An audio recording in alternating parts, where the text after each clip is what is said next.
हाय friends, जय Jagannath. Welcome to channel Odia helpline. आज video रे आपण देखिबे कि आपण जदि गर्भवती अछंती बा जदि के गर्भवती अछि तो तांग पेटर को संतान अछि, पुओ संतान अछि बा झियो संतान अछि, आपण केमती जानिबे। आ पुत्र संतान हेले को केमती लक्षण देखा जिवो आ झियो संतान हेले केमती लक्षण देखा जिवो मैं वीडियो रे पूरा ए टू जेड कहिछि।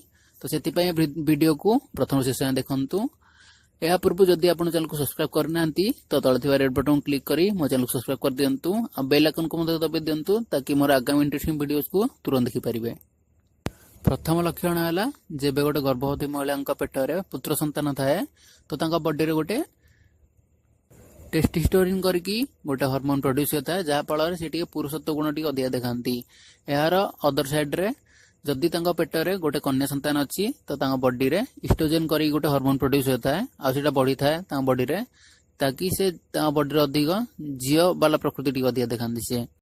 द्वितीय लक्षण है मॉर्निंग सिकनेस।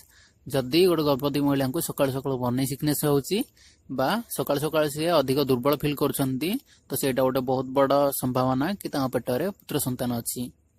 तृतीय लक्षण है अधिक मुंड बिंधा बा हेडेक।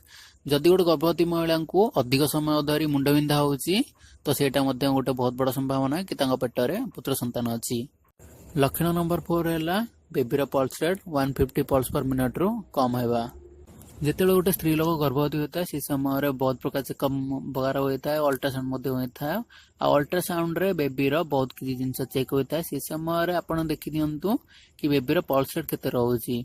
जदि 150 पल्स पर मिनट रु कम रहुची तो सेटा गोटे भल संभावना कि आपण पेटरे पुओ ही अच्छी। लक्षण नंबर 5 है जदि गर्भावस्था गोटे स्त्री लोक बहुत भल लगुच कि आचर खाइबा बा खट्टा मिठा मिक्सचर खाइबा तो सेटा गोटे भल लक्षण कि पेटरे पुत्र संतान अच्छी। लक्षण नंबर 6 है गर्भावस्था जदि गोटे गर्भवती स्त्री गोड़ हाथ अधिक सुखी जाउची बा गोड़ हाथ अधिक ठंडा पड़ जाउची तो सेटा गोटे लक्षण कि पेटरे पुत्र संतान अच्छी। लक्षण नंबर 7 है जदि गर्भवती स्त्री यूरिन बा टॉयलेट जदि अधिक गाढ़ा आसूची बा जदि अधिक हलदिया कलर आसूची से तो सेटा गोटे लक्षण कि पेटरे पुत्र संतान अच्छी। 8 नंबर लक्षण होउची जदि गोटे गर्भवती महिला पेटरे पुत्र संतान अच्छी तो गाल धीरे धीरे पिंपल बाहर स्टार्ट होता है, व्रण बाहर स्टार्ट होता है। तो फ्रेंड्स यही सब लक्षण कि आपण केमती जानि परिबे गोटे गर्भवती महिला पेटरे पुओ संतान अच्छी बा झियो संतान अच्छी।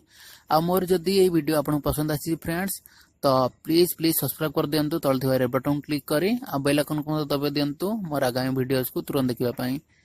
तो फ्रेंड्स आगामी वीडियोस रे पुणी देखा हबो। जय हिंद, जय भारत, आई लव ओडिशा।